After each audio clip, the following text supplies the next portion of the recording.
Budget सिर्फ आंकड़ों का खेल नहीं, यह आम आदमी की जिंदगी से जुड़ा फैसला है। सवाल ये नहीं कि कितना खर्च हुआ है, सवाल ये है कि किस पर हुआ और कितना होगा। किसान खेत में देख रहा है, युवा नौकरी में और मध्यम वर्ग महीने की आखिर में। देश के बजट के बाद राज्य का बजट पेश होता है। सरकार कह रही है कि इस बार का बजट विकास, गरीब और किसान और मध्यम वर्ग को समर्पित होगा। विपक्ष सवाल उठा रहा है कि घोषणाएं ज्यादा हैं, राहत कम है। आज के डिबेट में हम आंकड़ों से आगे चलकर के पूछेंगे कि क्या ये बजट आने वाला आम आदमी की जेब तक पहुंचेगा या फिर ये सिर्फ चुनावी साल का मैनेजमेंट बजट होगा। किसान, युवा, महिलाएं, मध्यम वर्ग, हर तबके की उम्मीदें इस बार के बजट से कुछ खास हैं। तो सवाल आज साफ होंगे, बजट में किसका भला होगा, किसके पास कितना पहुंचेगा, किसको कितना आश्वासन मिलेगा। इस पर चर्चा करने के लिए हमारे साथ मौजूद है बीजेपी की ओर से प्रियव्रत शर्मा और कांग्रेस की ओर से संजय जी है। आप दोनों का पंजाब केसरी पर बहुत बहुत स्वागत है। प्रियव्रत जी, शुरुआत आपसे करेंगे। आगामी समय के अंदर देश का बजट पेश होगा पहले और राज्य का बजट पेश होगा। क्या लग रहा है आपको कि इस बार बजट में कितना खास होने वाला है, किस वर्ग को कितनी ज्यादा वेटेज है सरकार इस बार देने की उम्मीद कर रही है? देखिए रौनक जी, हमारी सरकार 2014 से प्रतिबद्ध है देश के लिए और राष्ट्र के लिए जो काम कर रही है, अंतिम व्यक्ति तक कैसे फायदा पहुंचे। और प्रधानमंत्री जी ने जैसे बोला कि 4 वर्ग हम बताते हैं, हमको जाति व आधारित में 4 वर्ग जिसमें सभी जातियां आती है, उसमें है किसान, है गरीब, है युवा और महिला है। इन चारों को ध्यान में केंद्रीकृत रखते हुए सबका साथ सबका विकास और सर्वांगीण विकास कैसे हो, आम जनता का विकास कैसे हो और राष्ट्र का विकास कैसे हो, उसके ऊपर पूरा फोकस किया जाएगा। सभी वर्गों को ध्यान में रखकर बजट की, जैसे पहले भी काफी उसी आधार पर दिया गया है और अभी भी उसी आधार पर बजट की पूरी तैयारी की जाएगी। और सबको उम्मीदें हैं, सभी उम्मीदें सबकी खरी उतरेगी। सेक्टर की बात करूं तो एग्रीकल्चर पे पूरा फोकस होना चाहिए और छोटे किसानों की इनकम को कैसे बढ़ाया जा सकता है उस पर भी पूरा फोकस होना चाहिए। इंफ्रास्ट्रक्चर में कैसा, आईटी के अंदर आईटी इंफ्रा पर ज्यादा, क्योंकि आज की जरूरत भी है वो। आईटी इतना डिजिटलाइजेशन बढ़ चुका है तो आईटी इंफ्रा पर भी पूरा फोकस होना चाहिए। साइबर सिक्योरिटी भी है, एआई भी है, अपना पर्सनल क्लाउड है, तो सिक्योरिटी, साइबर सिक्योरिटी के एंगल से भी काफी कुछ होना चाहिए। और उसके साथ ही कुछ इनकम टैक्स में जैसे 12 लाख रुपए तक की ऑलरेडी हो चुकी है, पिछले बजट में काफी कुछ दे दिया। उसके साथ में काफी ऐसी चीजें हैं जैसे एक्सपोर्ट इंसेंटिव्स को रेशनलाइज किया जा सकता है और डायरेक्ट टैक्स के अंदर कुछ बातें, अपन 2-3 सेक्शन की ऐसे इशू हैं जो टेक्निकल इश्यूज हैं, उन पे कुछ इशू डिस्कस किया जा सकता है। प्लस मेन जो फोकस रहेगा वो एग्रीकल्चर, एमएसएमई और किसान, फार्मर, उनके ऊपर, और महिलाओं का कैसे हो, एम्प्लॉयमेंट कैसे बढ़े, आम आदमी को कैसे जीवन स्तर सुधरे, प्रति व्यक्ति आय कैसे बढ़े और अपना जीडीपी का ग्रोथ कैसे हो और देश में संसाधन के विकास कैसे हो और इंफ्रास्ट्रक्चर का डेवलपमेंट कैसे हो। इंफ्रा पर भी पूरा हमारी सरकार पूरा फोकस करती आई और आगे भी इसके ऊपर पूरा फोकस रहेगा। ठीक है, संजय से एक बार जवाब। संजय जी, क्या लगता है, पिछले 2 बार के बजट हैं वो निकल चुके हैं, अब तीसरा बजट है, इस बजट से कितनी उम्मीदें होंगी, विपक्ष इस पर क्या सोचता है? देखिए रौनक जी, भजनलाल सरकार जब से आई है जी। राजस्थान, तो यही देख रहा है कि कुछ तो हो, कहीं तो हो, कोई विकास की गंगा बहे, भजनलाल जी भागीरथ बने, कोई काम आए, कुछ लोगों के जरूरतें पूरी हो। देखिए, ग्राउंड लेवल पे इस सरकार की क्रेडिबिलिटी जीरो नहीं है, माइनस में। जी। पब्लिक को कोई उम्मीद ही नहीं है। अभी हमारे भाई ने 4 जिक्र किया, युवा, किसान, गरीब, महिलाएं। युवा के पास रोजगार नहीं है, किसान के पास डीएपी खाद नहीं है, गरीब के पास 2 वक्त की रोटी का कोई मामला नहीं है। और महिला क्राइम तो इतना ज्यादा बढ़ चुका है कि महिलाओं की जो बच्चियां हैं, ना वो स्कूल में सुरक्षित है, ना महिलाएं रोजगार केंद्र पे सुरक्षित है। पूरी तरह से सब कुछ चौपट हो चुका है। आप देखिए, बीजेपी की जो मंत्री है, जो अपने अपने प्रभार के इलाकों में है, मैं एक बड़ी जिम्मेदारी से एक बात कह रहा हूँ, कितने प्रभारी मंत्रियों ने बजट घोषणाओं को लेकर अपने अपने जो उनको जिले अलॉटित है, वहां पे आवंटित है, वहां पे उन्होंने काम किया है। कोई मीटिंग नहीं ले पाते ये लोग। मुख्यमंत्री स्तर पे कोई मीटिंग नहीं होती है। 2024 में पहला बजट भजनलाल जी ने पेश किया, गवर्नमेंट ने पेश किया, वहां कुछ नहीं हुआ। देखिए, आप आगे के सपने मत दिखाइए, प्रीवियस जो आपकी इम्प्लीमेंटेशन होने चाहिए था वो कहाँ हो रहा है। आपका बजट का अलॉटेड पैसा कहाँ जा रहा है। बड़ी बड़ी घोषणाएं सर, कोई बड़ी बात नहीं करना। आज किसी को मुख्यमंत्री बना दो, बजट तो एक पिटारा होता है, एक पेंडोला बॉक्स होता है, इसमें सपने दिखा दीजिए, कुछ भी कर दीजिए। भाई आप कर क्या रहे हैं। ग्राउंड रियलिटी ये है कि इस सरकार की क्रेडिबिलिटी और परफॉर्मेंस माइनस में है। No one takes this government seriously, क्योंकि इन्होंने काम ही नहीं किया। ये बेचारे दिल्ली जाते रहते हैं नौकरी बचाने के लिए, इनके मंत्रियों की स्थिति देखिए, दिलावर साहब के बयान आते रहते हैं, कहीं कुछ नहीं है, प्रशासनिक इनको अनुभव नहीं है। अच्छा, इन्होंने अभी यह श्रेय लेते हैं कि हमने साहब हर वर्ग को बुला के मीटिंग करी है।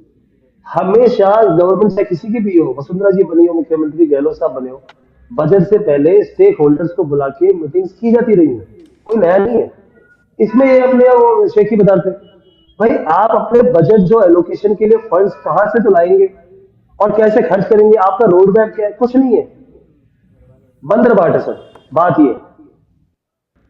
ठीक है, एक बार आपसे इस पे एक बार प्रियव्रत जी से जवाब देते हैं। प्रियव्रत जी, लगातार पिछले 2 बजटों पे लगातार सरकार ने जो काम किया उस पर संजय जी ने साफ कहा है कि जो बजट पिछले गए हैं उन पे ज्यादा कुछ आम पब्लिक को मिला नहीं है। देखिए रौनक जी, इनको अब कांग्रेस की एक समस्या है, इनको कुछ नजर आता नहीं है।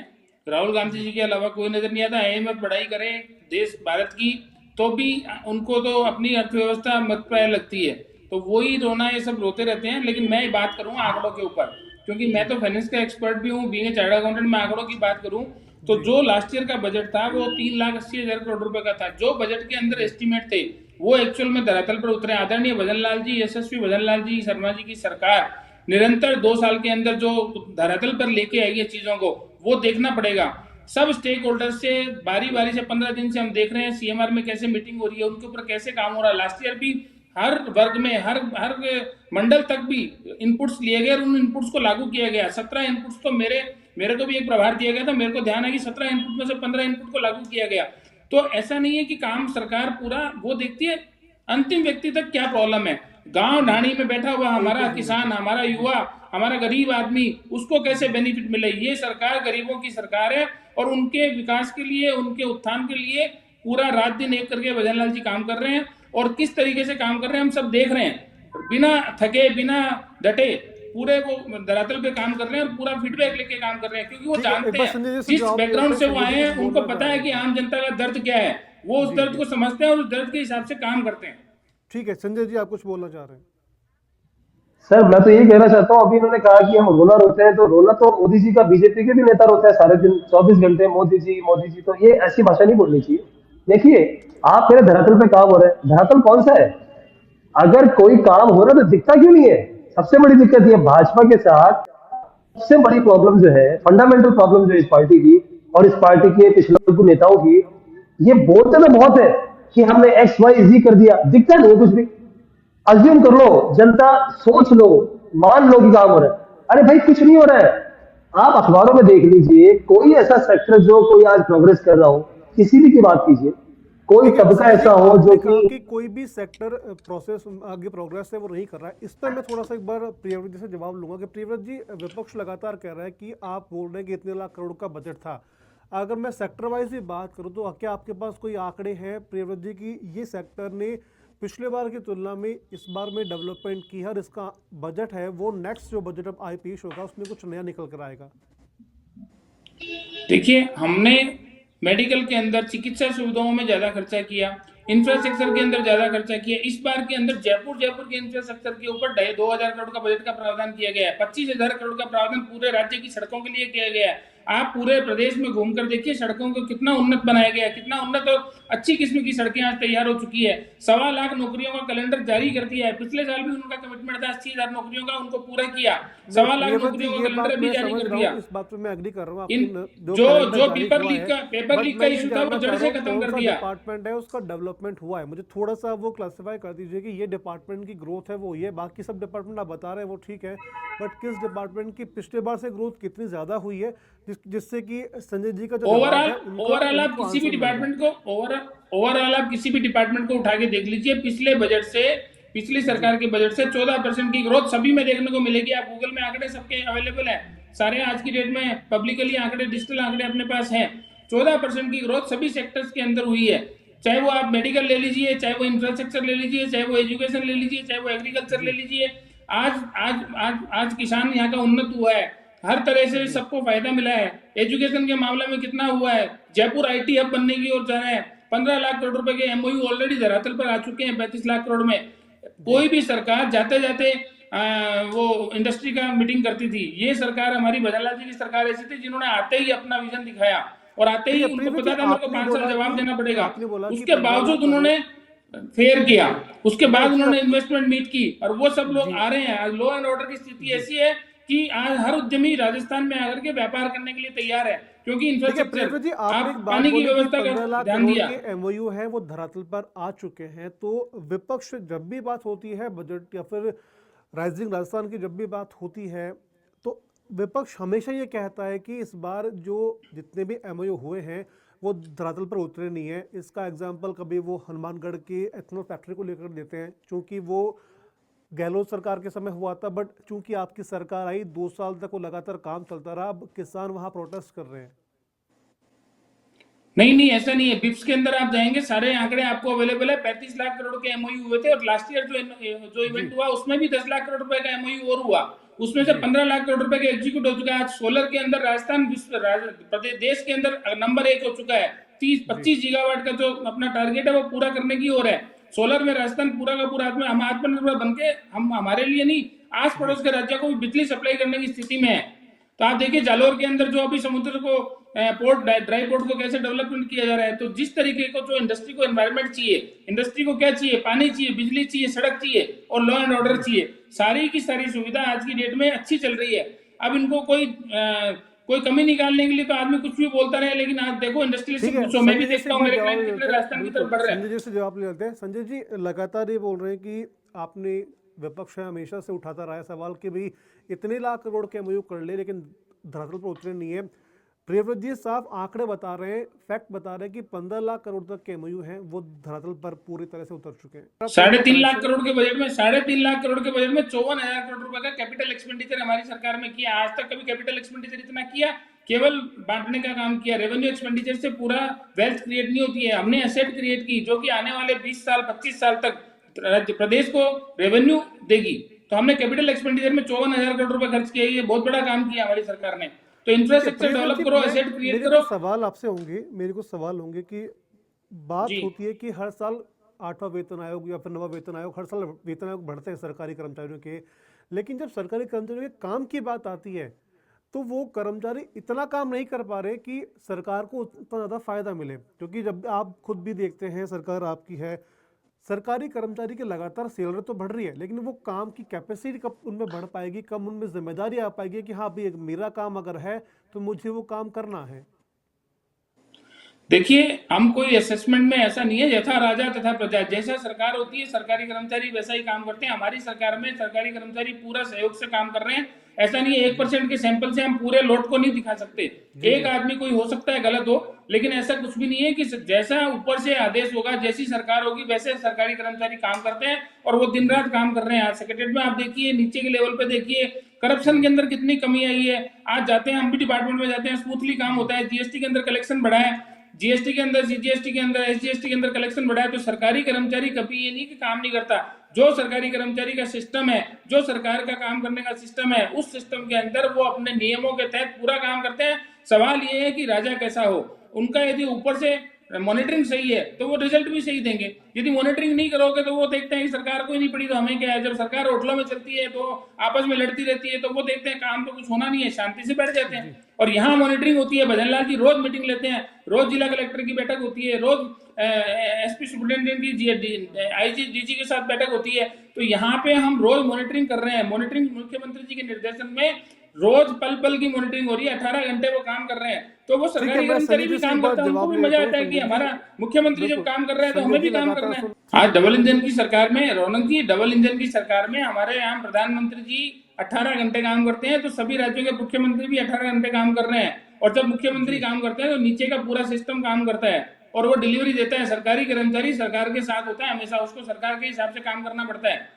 तो आज जो मुख्यमंत्री जी पूरा डेडिकेशन के साथ, गरीब के साथ, किसान के साथ, युवा के साथ, महिला के साथ जिस तरीके से काम कर रहे हैं, सरकारी कर्मचारी उसमें पूरा उत्थान दे रहे हैं। मैं नहीं कहूंगा कि सरकारी कर्मचारी कोई काम नहीं करता, पूरा सिस्टम तो वही चला रहे हैं। लेकिन वो कैसे चला रहे हैं, जैसा उनको डायरेक्शन मिलता है वैसे चला रहे हैं और बखूबी चला रहे हैं। प्रदेश में कितनी शांति है, प्रदेश में कितनी खुशहाली है, कितना एम्प्लॉयमेंट बढ़ रहा है, कितनी इंडस्ट्री बढ़ रही है। आज मुद्रा लोन भी राजस्थान का देखूं तो उसमें भी 20% की वृद्धि हुई है।